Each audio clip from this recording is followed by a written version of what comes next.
pagi sudah diminta lagi gitu. Jadi saya marah, itu bahasanya. Jadi dia selama ini menjadi korban selama 6 bulan, mungkin ada iming-iming dikasih uang atau apa gitu ya, biasanya seperti itu seringnya kejadiannya. Tapi kemudian terakhir tidak ada lagi itu, tidak ada pembiayaan, tidak apa-apa, hanya antar seseorang yang lebih besar secara fisik memaksa yang lebih kecil secara fisik. Oh, latar belakangnya berarti karena ekonomi dan takut, Bu ya? Kalau yang pertama mungkin ekonomi ya, karena dia dijanjikan diberikan uang gitu, tapi kemudian tidak ada lagi itu, gitu, tidak ada lagi pemberian itu, dan terutama ketika saya tanya yang membuat kamu tidak bisa menolak apa? Badannya besar, Bu, gitu. Makanya mutilasi itu pun ketika saya tanya kenapa sampai harus dimutilasi gitu ya, karena secara fisik saya nggak kuat membawanya gitu, badannya besar, jadi saya kepikiran dipotong lah gitu ya, dimutilasi untuk memudahkan membawa, itu aja. Berarti jawabannya dia bukan karena dia sadis gitu ya, cuma dia bingung gimana cara membawa badan sebesar itu sementara dia sendiri gitu, jadi akhirnya tidak ada temannya lagi yang bantu. Tidak ada dia sendiri, makanya dilakukan bertahap ya. karakter dia gimana sih? Nah itu yang kita sudah mencoba bertanya sama tetangga, lingkungan, kakak-kakaknya gitu ya. Anak ini anak yang baik gitu, yang di rumah itu, di lingkungan rumah itu tidak pernah, saya tanya apakah pernah membuat keonaran gitu ya, teman-temannya bilang tidak, tetangga juga yang sebelah rumah bilang tidak gitu, terus ada orang agak jauh juga bilang enggak, dia nggak pernah buat onar. Jadi dia anak biasa gitu, memang sejak usia 10 tahun kehilangan bapak dan 3 tahun terakhir kehilangan ibu, kemudian tidak tinggal bersama keluarga ya, sama neneknya, jadi dibawa, tidak ada pengawasan orang dewasa lah.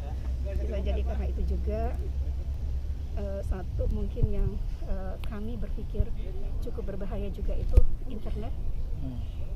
Ketika dia memotong itu gitu ya, mungkin ada video-video film permainan games yang memang dari situ gitu ya. Dia juga Kayaknya belum, dia belum cerita, tapi kami sedang menduga karena dia ketika ditanya nonton apa saja gitu ya, dia main games. Jadi di internet yang main games ada games mutilasi, jadi kemungkinan dia bisa memotong sampai tidak kedengaran sama tetangga gitu ya. Bisa jadi karena itu dia tahu, kayak kita motong ayam lah ya, udah tahu mana yang akan ketemu tulang, mana akan jadi kira-kira seperti itu. Itu yang kita berpikir bahaya games itu di situ juga, itu mungkin mempengaruhi juga. Bu, ini kan si pelaku dan korban ini terancam pasal pembunuhan berencana, Ibu ya. Nah ini nanti sebagai kuasa hukum ini gimana Ibu nanti untuk kita membela akan Ibu? berusaha Pak untuk karena dia memang masih anak ya, kriteria anak dia masih dalam usia 17, sementara orang dewasa itu usianya 18 tahun ke atas. Kita akan perjuangkan dia untuk diproses dengan sistem peradilan anak ya, jadi sebagai anak, bukan sebagai orang. Adegan rekonstruksi hari ini berlangsung dengan lancar, sebanyak 35 adegan diperagakan di 4 TKP yang berbeda. Total 4 lokasi Bang ya? Iya. Ada penambahan nggak Bang tadi Bang dari reka adegan? Cukup, semua 35 sesuai dengan adegan rekonstruksi yang sudah kita buat. Bang, pelaku mutilasi di rumah itu sampai adegan keberapa Bang? Gimana? Pelaku membunuh terus memutilasi sampai adegan keberapa? Mutilasi dibunuh sampai mutilasi berapa adegan? Di rumah pelaku.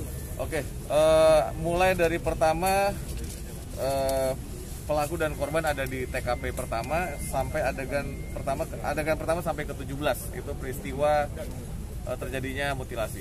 Dan pelaku nggak dihadirin atau peran pengganti, seperti alasannya kenapa? Dan pelaku kita perankan oleh pemeran pengganti karena pelaku adalah umurnya masih di bawah umur, jadi secara undang-undang dia tidak boleh dipublikasikan. Tapi sempat dihadirkan kan? Gimana? Sempat dihadirkan nggak tadi? Hadir, tapi kita tidak publikasikan. Bang, penegasan untuk motifnya sendiri apa Bang sekarang mau jadi? Motifnya karena sakit hati, dipaksa untuk melakukan perilaku seks menyimpang. Ya. Ada kendala nggak Bang selama ini Bang? Untuk pelaku sendiri, dia seorang anak, sudah kita konsultasikan dengan psikiater, tinggal menunggu hasil. Ya. Kejiwaan pelaku akan diperiksa juga Bang. Betul, iya. Untuk kejiwaan daripada psikologi daripada pelaku akan sudah dilakukan tes oleh psikiater dan kita hanya tinggal menunggu hasilnya saja. Dan saat ini kondisi pelaku saat menghadiri lokasi rekonstruksi kondisi psikis baik, sehat, didampingi juga oleh pengacara dan Bapas juga dari KPAI. Apakah ada beberapa fakta yang sempat dibantah oleh? Tidak ada, semua sesuai dengan pengakuan daripada pelaku.